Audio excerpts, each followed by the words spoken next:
Make sure recording is going. Okay.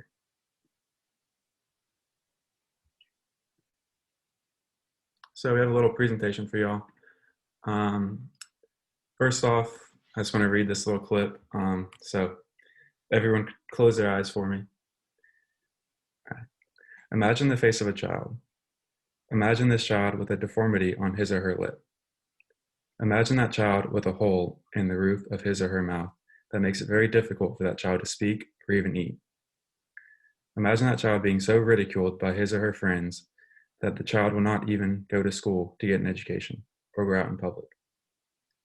Imagine that child knowing that he or she will never be able to grow up and get married or have a family because of the cleft lip and palate. Imagine never being able to receive a kiss. Now imagine if that child was you. All right, go ahead and open your eyes. That's something we start off with to sort of put us in the mind of why we do what we do, excuse me, and how we can help these kids feel normal again. Where I did this. But now I do kind of want to hear from some of y'all. If you could all do me a favor and do the little like thumbs up emote on Zoom if you've ever heard of Operation Smile before.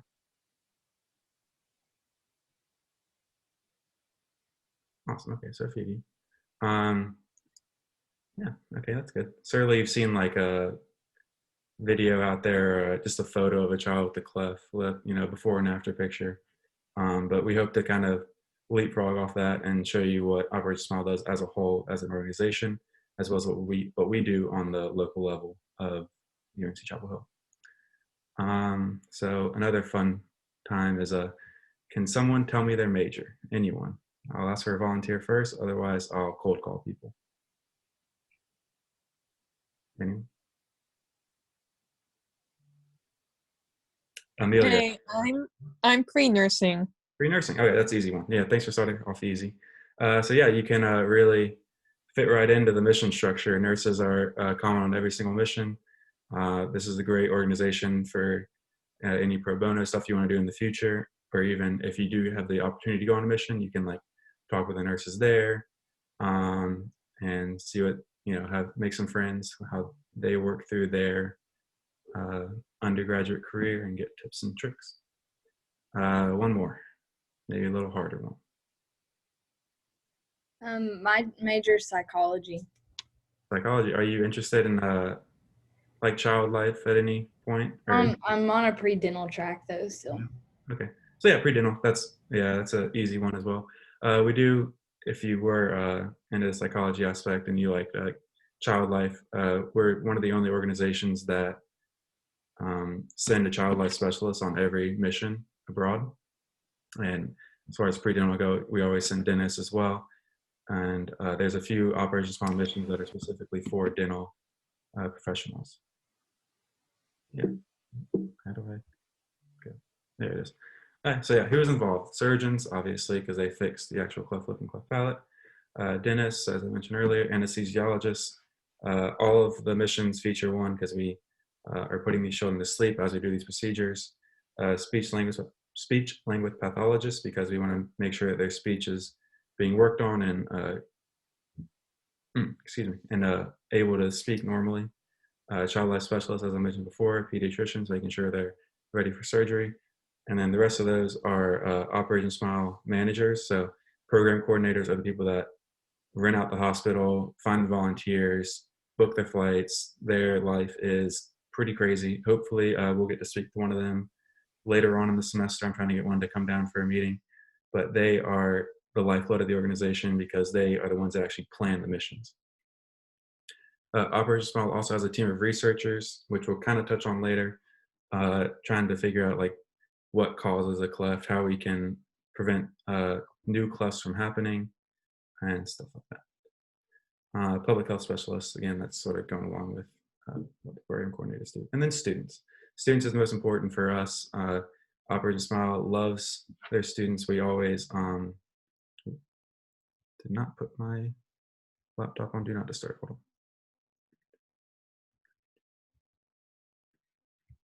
Sorry.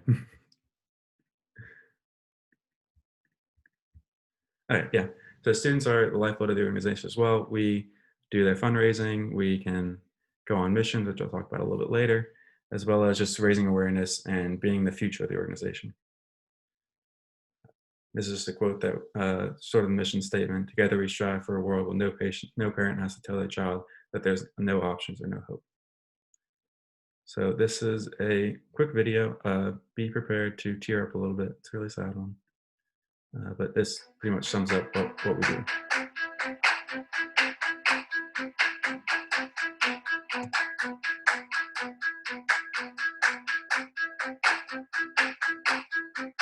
Why do we do it? Because it's the right thing to do. We all have a chance to make a profound difference. So it starts with asking the question, what if this was your child that needed surgery? Love, by definition, is self-sacrifice. Love the decision to make somebody else's problem your problem.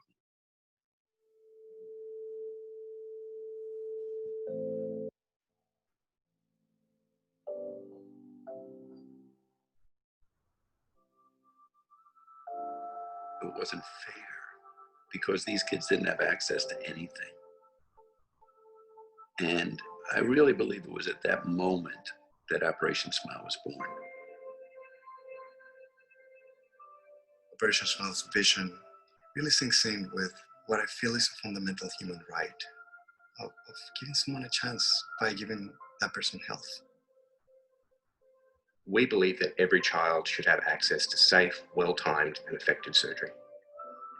You know, in Madagascar, I heard the story of a whole community pooling all of the money that they had available in order to make it possible to get a child to a hospital to get surgical care. Anytime this organization decides to do a big project, is trying to figure out the best way to answer to the call of those moms and dads who are saying, help my kid. Please help my kid. They're desperate. They're desperate for help. And you feel that. When you can feel something, I think you do something. You look at their face, you see their eyes, and they hold this child. It's like holding your own, really.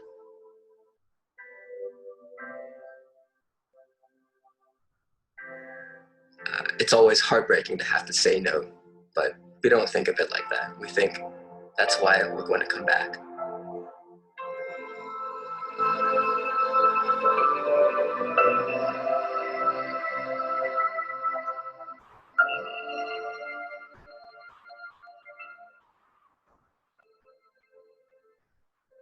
We have a responsibility to keep going back and to keep educating people and to keep building the infrastructure of that system to take care of those children.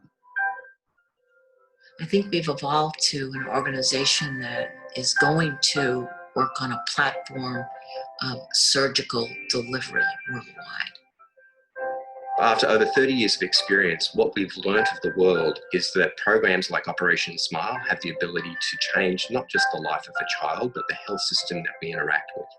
And if we extend that capability beyond just the focus on cleft lip and cleft palate, we can add so much more to the communities where we work. Biggest thing is that going there because you volunteer, you believe in it, and you want to help people. It's not just one group coming from the outside to in. This is a long-term process of creating change within a country. We work side by side. We work together. And we say, let us do this together. You teach me, I teach you. And let's find the best way to give the safest care to our children. It really isn't what we do, so to speak, and it really isn't even how we do it. If it has to start with why we do it, and what would you do if this were your child?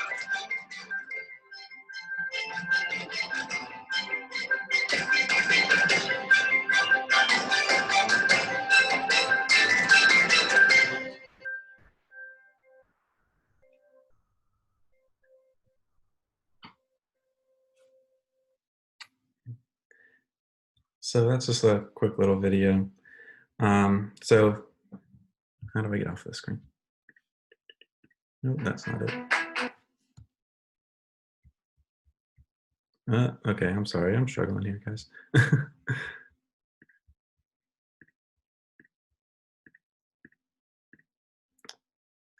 That's a little quick video. So Dr. Bill McGee in the video is the founder of Operation Smile. He and his wife, Kathy McGee, are very involved in the organization still. For those of the upperclassmen who are in the meeting who have been to the Step Up conference, they know that we've sang karaoke with Bill and Kathy McGee. They're very instrumental in the organization still. They still love to be part of the student programs. They want to help us out as much as they want to help out these kids. They've written letters of recommendation for students who have been very close with them, and they're really big champions of students in general. So they're two wonderful people that hopefully we'll all get a chance to meet eventually.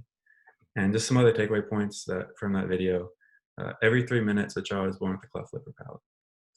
You know, a ton of people in a day. 3 billion people lack access to safe, well-timed surgical care. So what is a cleft? Some of you may be asking. Basically, all it is when the lips or palates do not fuse properly. Whenever we're developing, our mouths sort of come in on themselves and then meet at the midline. And all that happens in a child who is born with a cleft lip or palate is those soft tissues never fuse. So they're left with, can you guys see my cursor? Yeah, okay. So they're left with a little hairline fracture or something, or sometimes a full hole in their mouth or lip. So this is classified as a unilateral cleft lip that's been somewhat repaired by earlier in this child's life. This is called a bilateral cleft lip, which is most likely paired to the palate in the back. Problems with cleft lip include trouble feeding. A lot of these children don't make it to 2 weeks of life because their parents have no way to feed them. If they try to breastfeed the child, the milk will just shoot right out through the mouth, and so they're never receiving the necessary nutrition to grow. But differing from cleft palates, their speech is usually pretty normal. Cleft palates, on the other hand, same way whenever the roof of our mouths fuse together, they just for some reason don't. That can be due to any number of issues, and you're left with a gap. Which again, if you try to breastfeed this child, the milk will go through the hole in the roof of the mouth and shoot out to the nose. So very difficult to feed them, to even get them to be able to undergo surgery. Another interesting tidbit, this right here is a V-shaped cleft. As you can clearly see a V, whereas in this one kind of looks more like a U. This is actually two completely different causes. A U-shaped cleft is usually a sign or a symptom of another intellectual disability, whereas a V-shaped cleft is just completely random for any of the issues discussed a little later. So again, problems with cleft palate is their speech. A lot of children are bullied in school because even after they receive surgery, because their voice is very hypernasal. And a big part of Operation Smile is just making sure these people feel comfortable. So we do have one other video that kind of touches on that. So this is a little ad that Operation Smile ran with Just Like You, an anti-bullying campaign that sort of goes over a little bit about how clefts form and also how children are impacted. The cleft lip and cleft palate. It makes Billy who he is. To me, it's normal. To most others, it's unexpected. If you look at your lip in the mirror, you can see two ridges that come from your nose down to your lip. Mine are right here. When all of us were a developing baby, our lip was separated into two halves. But for some of us, like Billy, that gap in the lip stays unexpectedly separated on one side and sometimes on both sides. Doctors can help kids with cleft lip and cleft palate in all kinds of ways. But there are still many ways that make life with a cleft lip or a cleft palate a little bit different. My lip will always have a scar. It's okay. Makes me look tough. But when my palate and teeth are, makes it hard for me to form certain sounds. I just tell people to hold on and let Billy finish what he's saying. I don't talk for him, and I don't walk away while he's talking. I go to speech therapy twice a week. I work hard on my speech. And I'm going through dental procedures to make it easier to talk. I'll have 12 surgeries before I turn 18.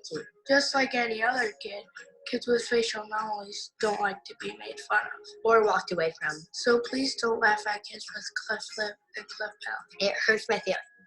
And please don't stare at their cleft lip and cleft palate. I understand. Yeah, just a quick little video that Operation Smile posted. It's mainly targeted for kids, but it does go pretty well with sort of outlining how clefts form. So hopefully you caught on to that one part of Billy's speech where he said that he's likely to receive 12 surgeries before he turns 18. Luckily in the United States, we have systems in place to deal with these patients with a cleft as they're born. In other countries though, kids are lucky if they receive one surgery by the time they're 20. It's just that gap in surgical care that Operation Smile is trying to reduce. So why Operation Smile? What makes us special? There's other organizations that do very similar things. Smile Train, just to name, and I forget the other ones. But there's a lot of international volunteering opportunities. So what makes Operation Smile special? And to us, that's the quality that child's care is a priority. If you go on a mission, you'll see that every aspect of the program or the mission step is based on children's comfort and safety during the procedure. They have the lowest incidence rate of children passing away on the table of any organization. We're, like I said earlier, we're one of the only organizations that sends a child life specialist on every mission. And sometimes we send 2 or 3. That's because a lot of these children and families have never experienced a medical setting. They're uncomfortable, and the child life specialist is trained to help them feel that comfort and also make it easier on the surgeons as well, because trying to fit a mask on a little kid is very difficult when they're kicking and squirming, and it makes it a little easier if they have some training before that. Second up, there's the staff and volunteers, the lifeblood of the organization. I mentioned this earlier. The program coordinators can plan all the meetings, all the missions, everything else, but if they don't have a set of international volunteers to help actually do the procedures, then we have nothing. So that's very important to this organization. Networks of collaborative, sustainable healthcare organizations fuel the success and expansion. This is a very important step that Operation Smile has been making in the last 10 years, is establishing dedicated cleft care centers around the world. So in the past, Operation Smile would have missions at certain points of the year where they would do bulk 500 cases and then pack up, leave. What they're trying to do to build up the systems in these countries is train surgeons in the country and then give them a cleft care center to be able to meet the needs of the country year round. So I'll touch on this in next week's meeting, but I was lucky enough to go to Durgapur this past February. They have a cleft care center there that has treated 1,000 patients over the past year. We actually got to see the 1,000th patient receive his surgery, which was a truly amazing experience, because before they would have had no other options. So that's something that they want to do to sort of make Operation Smile not needed in 20, 30 years, because that's the goal, is to have it to where there's no patient backlog and countries can meet the demands of their people by themselves without outside help. Invest in youth because they're championing the future. That's why they're so big on student programs. That's why Kathy and Bill McGee love singing karaoke with us, because they know that we're the future of their volunteer base and their donor base. So they want us to know what we can do to help. And then lastly, when we help children, we transform the lives, the socioeconomics of their community, and ultimately our world. A lot of children are not given opportunities for education because of their cleft lip and cleft palate. They're shunned by society, or their parents are ashamed that they did something wrong, so they hide their kids in their homes and never let them experience life or get a job. And by giving them the opportunity to have a normal smile, we can impact their communities by giving this child a spot in that community. So 3 strategic priorities. This is kind of what I spoke about, eradicating the patient backlogs. That's getting to the point where we can start performing surgery as patients are born. Right now, there's 200 5-year-olds that need surgery, so it's difficult to balance when to do a surgery on a little kid versus this 5-year-old. So we want to get to the point where, as a child's born, we can do the surgery immediately and then be ready for the next one to be born, as well as just decreasing the causes of clefts, which we'll discuss later when Jarrett talks about the Cook Stove project.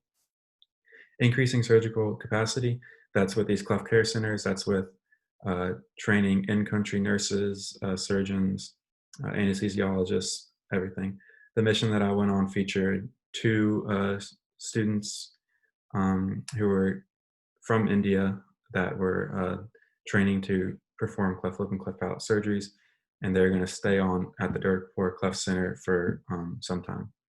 And as well as that goes beyond just India, we had a team of Ghana nurses that were trained by Operation Smile come to India to help sort of teach more nurses there. So it's like, as we create these nurses that we help get their credentials and all this, they can then get back to the organization and help teach more nurses. So it's sort of like a positive feedback loop where you just keep on getting in-country supplies. And then sustained activity. I know I mentioned like Operation Smile, we don't want to be involved, we don't want to be a thing in 30 years. It's kind of a weird thing to say, but Dr. McGee told us that at Step Up last year. He said that he didn't want us to be part of Operation Smile in 30 years because he wanted the countries to be able to do it themselves with our help, which is interesting to say, but like that is the goal. But as long as they don't need us, we'll keep going. And then this is a very powerful quote that Dr. McGee always says: "We believe that love is making somebody else's problem your problem." So it's something to keep in mind. So now we're going to transition on to what we do as a club at UNC. And what we like to say is we're the mullet club model, where it's business in the front and party in the back. This is a little outdated and not really COVID ready because there's not much fun things we can do, unfortunately, right now. Normally we'd have a nice cookout right before the first meeting where we all grill out some burgers, play some cornhole, just talk. But unfortunately we couldn't do that this year. I know our social chair is eager to get a party going in the spring. We had a lot of fun ones last year, and we hope that that's an option in the future. But in the front, for club meetings, we have different medical professionals come out and talk about what worked for them, tips and tricks to navigating your future careers, as well as providing you with medical shadowing opportunities, leadership opportunities, and volunteer opportunities. So our biggest fundraising event is Songs for Smiles. This is a benefit concert that we do every year with a frat. This year we're going to partner with ATO, and we have local bands come out. We give them some money and they play for us, and all these proceeds will go to the Exchange for Smiles Nicaragua mission. So this is direct impact. Every penny we make goes directly to that or that foundation for that trip. And this trip is special because it's a partnership between the UNC Dental School and the Operation Smile Clinic in Nicaragua, where UNC Dental students can go to this country. They can set up a clinic and provide care for any patient who needs it. Hopefully we'll be able to meet some of our dental students that are still involved. Some of them were busy tonight and couldn't make it out, but I'm sure they have plenty of things to say to y'all and are always there for any pre-dental students who are looking for some mentors. So we moved this to February. Usually it's in November or on World Smile Day. This is a tentative date. Obviously we can't really anticipate. I thought we'd be in normal classes right now back in March, but obviously we know how that all went. So we're gonna try to do it in February. If not, we'll see what's available. But yeah, this is a really fun event that hopefully we can get rolling this year. Other fundraising we usually do is benefit nights. And then we've been trying to set up, last year we had a dog show planned, but COVID ruined that. So that was really sad. And what the money that we raise goes towards is either the Exchange for Smiles mission, like I said, or direct funding surgeries for international medical missions at other locations.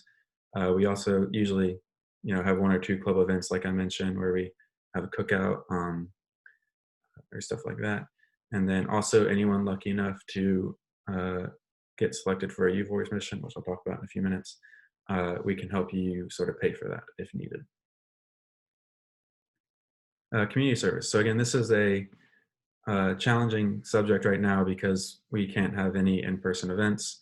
But one interesting thing that we were throwing around is this serving smiles. So this was something that Operation Smile as a whole did a lot over the summer, where they would make meals for nurses in the U.S. and give them, a free meal for the night because of all the hard work they're doing for being on the front lines of the COVID pandemic. So this is something that we're going to try to get started later in the semester when we can all meet up. If you're not on campus, that's fine. I'm sure there's enough of us to get these sent out and maybe, have some impact on some healthcare workers' lives. The Cleft Palate Gallop is another one that's unfortunately been delayed. They're working on options right now, but that's a 5K that directly benefits the Craniofacial Center at UNC. NC Mom Clinics. This is a big one that any pre-health student should look into. This isn't involved with Operation Smiles, but it's an opportunity that I highly recommend everyone look into. It's part of the, they go to different locations across North Carolina and they provide free care for anyone who needs it. The next site, I believe, is High Point in December. Somebody might want to fact check me on that, but they do usually 2 to 3 a year. I would highly recommend you all, as soon as this meeting ends, look at the next available one and see if you can go to it, because that is something really good to experience as well as put on your resume. And then last is the Craniofacial Center. UNC is lucky that we have a Craniofacial Center right attached to the dental school. So anyone interested in that, I can hook you up with the 2 dentists that work there and try to get you shadowing opportunities in the center. Unfortunately, again, that's going to be delayed because of COVID. They're not accepting volunteers right now, but that is an option for you in the future. It's also a really good opportunity to just interact with patients.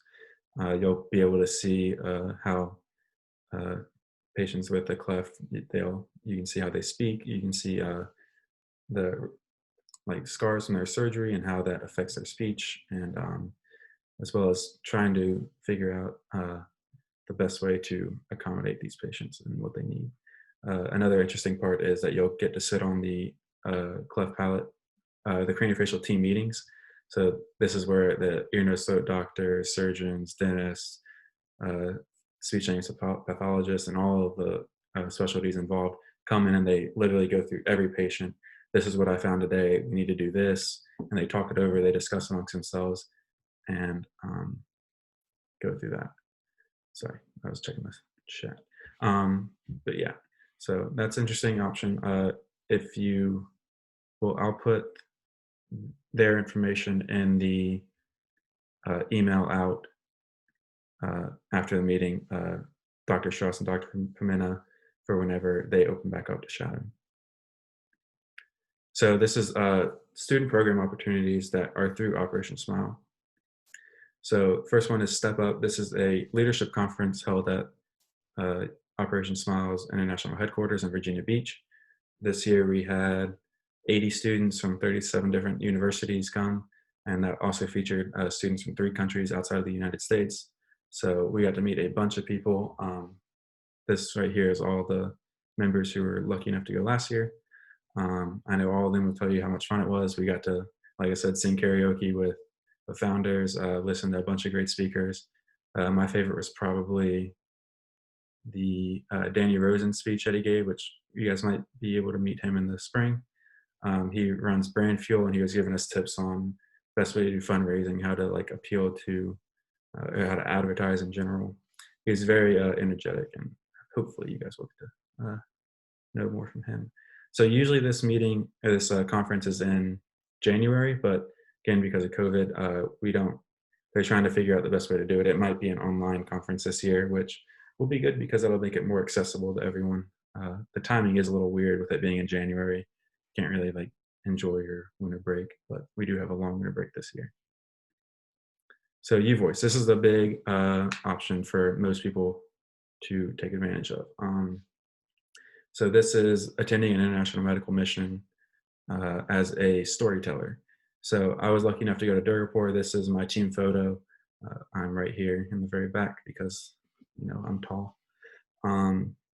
Yeah, this is an entire team. This is all the people involved in the mission. That was, I think, 7 surgeons, like 20 nurses, and speech language pathologists, child life specialists, as well as people on the administrative side who run the actual Cleft Center year round. So this is a fantastic opportunity to see the impact that Operation Smile has. You can document patient stories, like I said. You go through interviews with different patients, you know, ask them what life is like, try to get a basis of their struggles, and then write about it and send that to donors across the country. So excellent opportunity that is also productive for Operation Smile because these stories can be shared to increase exposure and get donations. Another interesting thing that sort of was kickstarted this year was tracking gifts in kind. So that's what my story was about. Operation Smile is partnered with Ansell, a glove company from Australia that they donate about a little over like half the gloves that are used in every single Operation Smile mission across the country, I mean, across the world. So that's a lot of gloves that they donate. And these are like high quality gloves too, because trust me, I know I had to write a whole paper on it. It was really fun. But like all the nurses were just like so thankful because these gloves are usually, you know, going to a different country, you don't have the supplies that you may have in your country. So having gloves that you can rely on is super beneficial. But that's something that they want UVoice students to start doing, is tracking these gifts in kind and then talking to the corporations, be like, this is your impact on our mission. This is why your donations are so meaningful to us, and like why we like want to continue our partnership with you. And that's somehow a student can impact the organization as a whole. This year we had 3 UNC students selected. Unfortunately, due to COVID, I'm sorry, Rico, they were not I was the only one able to go, unfortunately. But hopefully that is an option available to our students in the future. And hopefully Rico gets to go out on his. I'm really looking forward to him doing it. I know he's going to do great. The other thing is they typically accept members who have been involved for around 2 years. So typically it's juniors that are selected. This is a long-term option for students who stick with us. And the Cook Stove Project. So this is Jarrett was actually on this team, so he's going to come in and talk to you a little bit about that. Yeah, so I was chosen last fall to go on the Cook Stove Project, and pretty much the Cook Stove Project was a pilot program by Operation Smile, and it focused on preventing clefts before they ever happen. And so research has been linked to show that locals who cook over an open fire because they don't have a stove, inhaling the smoke if they're pregnant leads to an increased chance of the child being born with a cleft lip. So Operation Smile focused on finding a stove that would allow the locals to still cook the food like they're used to, but give them proper ventilation so the smoke will leave their home and they're not breathing it in. Yeah, this trip, as the shirt says, it was going to be in Chiapas, Mexico in May, but due to COVID, it was delayed till August, but obviously that didn't happen either. And there's no future date as of now, but I think it will be a project that any of you could apply to, but typically it's like the 2-year thing, like UVoice. Yeah, I think that's it. Yeah, so this is a foundation that just started, and another interesting piece is that all these stoves are made in country, so it's all going back to that local economy. It's not taking a stove that's made in the US and putting it in there, so it's kind of like building up those resources in country as well. And other opportunities, these are also brand new, started, or the Peace Mission's been around for 2 years now. Dignity Project was supposed to go out this summer. This is a really interesting one. Partnership with Nourish Collective, Days for Girls, and City Dignified. So it's trying to reduce stigma around menstruation. A lot of children, or a lot of girls in high school and stuff are, you know, not going to school because they're ashamed of their menstruations. And this is sort of building up knowledge in these areas, it's like, hey, this is a completely natural thing. Here's how you handle it for the girls so that they can go to school without that stigma. That's a wonderful part that hopefully will again be offered next summer. And 2 years of experience is usually required for that as well. And then the peace mission is really interesting. Only tad part about that is you have to be fluent in Spanish. So this is similar to how what high schoolers do on like medical missions, is they provide workshops on like proper oral health care, educational health, and then they like speak on environmental issues at like schools. They go to some workplaces as well.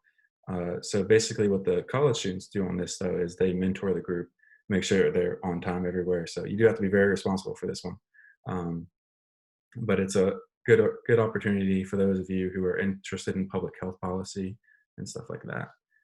Again, you'd have to be fluent in Spanish because all of your presentations will be in Spanish, so you kind of need to know how to talk. And this year was actually special because it was going to be expanded to Guatemala. Before it was just Panama, but they're going to expand it this year. So hopefully next year they will continue with that expansion. So what is a member of Operation Smile? This semester is going to look a little bit different. Usually we have like 6 or 7 smile points that we want members to get, but because there's not as many options available, we're only going with 4, so that you can miss 2 meetings basically, as well as other opportunities that we're going to do for smile points. These are really just, you know, simple little things. Sharing a post on Instagram to help gain attention will get you a point. Normally, if we have like pit sitting, trying to get attention for Operation Smile in the pit, you get a point for that. These are basically service hours too. We'll sign off on any service hours you want. You can add an hour to your resumes right now because this counts as a service hour. And then for those of you interested in running for an executive position, like the board that we introduced earlier, you have 8 points by election time, which will be early April. But hopefully, like I said, we'll have more opportunities in the spring, as well as all these meetings that you get 1 point for. So that is also why it is important to go to the chat and make sure that you signed in under the link. And if you did not see that, let me know and I can resend that. So typically we have bi-weekly meetings. So this is a little weird right now because we delayed this meeting for a week. Our next meeting will be next week, the 2nd, and usually it would be the following week. But after that, we'll get back to our 2-week schedule. So that one's, I'm going to be talking about my trip more specifically, as well as getting involved with Operation Smile a little bit more. On the 16th, Rico's going to tell us a little about navigating pre-health, tips and tricks that we've all learned, as well as helping out with class recommendations and all that sort of stuff. The 30th, I would definitely mark this on your calendars. Bethany Bogaski is going to come speak with us. She is the lead social media person for Operation Smile as an organization. She is wonderful. She will talk your ear off and she will help you with your resumes. I know some of you are coming straight from high school. Something that is really beneficial to y'all is to update your resume to sort of what is expected of a college student as opposed to a high school student. And I know that for me, that was really a pain in the butt because a lot of my stuff, like I did it like over the summer and I realized, oh dang, I haven't fixed this in like a year. So I would highly recommend you guys all mark that one on the calendar. She'll help you out as well as giving you tips to sort of do throughout your college experience. The 14th, this is a tentative date. Dr. Arash, he was on my mission. He was a pediatrician. He is very interesting. He will tell you some interesting stories that you think he's an innocent old man, but no, he's not. He's got a lot of fun stories. He's been on like 30 missions with Operation Smile and even more with other organizations. So he's a wonderful person to talk to about international volunteerism. And hopefully he thinks he'll be able to make that meeting, but he does have a very busy schedule. So we'll try to fit him in when we can. The 28th, trying to find a speaker for that. I'm trying to find a program coordinator with Operation Smile to come in and talk about all the things they do. But they have very busy lives as well. So it's kind of hard to pin them down for an hour. And then Dr. Downey. Dr. Downey is our faculty advisor for the club. She is a clinical instructor at the Adams School of Dentistry. So anyone who is interested in dental tracks, this is really good for you to sort of talk with her about what looks good when applying, as well as what dental school actually looks like, because she is a professor there as well. Yeah, all meetings will be 7 p.m. over Zoom, one smile point for each meeting.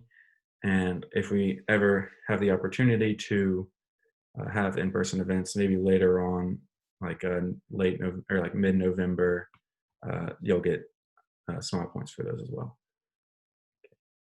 So that's all I have. Could I get a show of hands of like how many people are in Chapel Hill if we would ever do in-person things, if you would be open to that? Whenever it's safe, of course. Okay, that's a good number. Okay, sweet. So are there any questions about Operation Smile, about organization, about college life?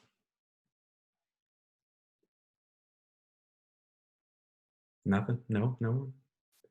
Okay. Oh, I didn't, Rico, do you want to speak about your tutoring sessions and stuff real quick, actually? Yeah. So I know that one thing I wish I had when I was starting out as a freshman is I wish I had somebody, outside of necessarily TAs and professors, is somebody to kind of explain concepts to me in like, especially lower level bio classes like 101, Chem 101, Bio 101, even like 102, and maybe even like organic chemistry. Those are really foundations for people, especially in, the pre-med, pre-dental track. Like, for example, next week I'm taking my dental admissions test, and there are a lot of things that I wish I had retained better. So if I was in your shoes again, I would really want to try and cement the concepts that I learned. So one thing that I'm thinking about doing, and I've kind of did last year, it didn't really take off too hot, is we would have just study sessions. So what I would do is I would like rent out a room in like the undergraduate library and have some snacks and be like, okay, anyone can come during this time and just ask me questions, or you can work on your homework and I'll be there and I'll help you, because I've taken these classes already, and I'm thinking about doing kind of the same thing except over Zoom. Maybe I'll just do like open office hours, even though I'm not necessarily a TA or anything. I'll just have an open Zoom and you can join at any time, and I'll be like, what's up? And you have any questions? And I can help you out in the best way I could. I'm not sure how much interest there is. There hasn't been in the past. There's been a little bit. And every time I bring the idea up, I see people's eyes light up. So I know that people are interested, but you might just be shy about it. I don't want you to be shy. I want to get to know all of you. And, we can all be friends. Even though this is all virtual, it works better in person for sure. But I definitely do want to get to know some of you. So just let me know. Yeah. And then also on top of that, we'll be available during registration times to, check with your schedule. I remember my sister, she was doing the physical therapy track. She had an advisor tell her to take organic chemistry 1, analytical chemistry, and genetics all at the same time. And let me tell you, that's awful advice. Okay, so we'll keep it real with you. We'll tell you what's reasonable. We'll also tell you what professors are the best to take, which advisors will not. But yeah, definitely seek us out during registration time. We'll have office hours for that too. We have pre-health, a lot of pre-health exec board members, as well as some pre-law. If you have it, if you name it, we probably have it. So we'd love to help you out with that, as well as just telling you what easy classes there are to take. Really 110, if you're wondering, take that one. So yeah, please seek us out, use those opportunities. We'd love to get to know each one of you beyond just seeing your name on a black screen, or your face if you do like having the camera on. But yeah, that's about all I have. So if there are no questions, I will let you all go and enjoy your Wednesday night. Wait, I have one question. How do I get notified of the next meeting? Will it be through email? Yeah, you should have, and you should be added to our listserv. If you're not receiving the emails, check your spam. And then if you're still not seeing it in your spam, let me know and I can make sure that I add you. So yeah, definitely if you aren't seeing the emails, we sent one out yesterday. If you aren't seeing that, let me know and I can try to re-add you, because maybe it didn't Listserv's a little finicky sometimes. And if you know anyone that wants to be added to the listserv, they can DM us on Instagram with their Hill mail, and we can add them in other ways. Yeah. How is everyone's time going so far at UNC? I take silence to mean great. Yay, we love the Board of Governors. So much fun. Y'all, I made a meme and it got on the meme page and got 400 likes. You did? Wow. I know, about UNC. Mm. Y'all should go look at it. Awesome. Yeah, if you guys ever have any questions, feel free to reach out too. But yeah, I know I got homework to do, so I'm sure you guys do too. Thank you all for coming out. Really appreciate it. Hope you all have a good day. Bye.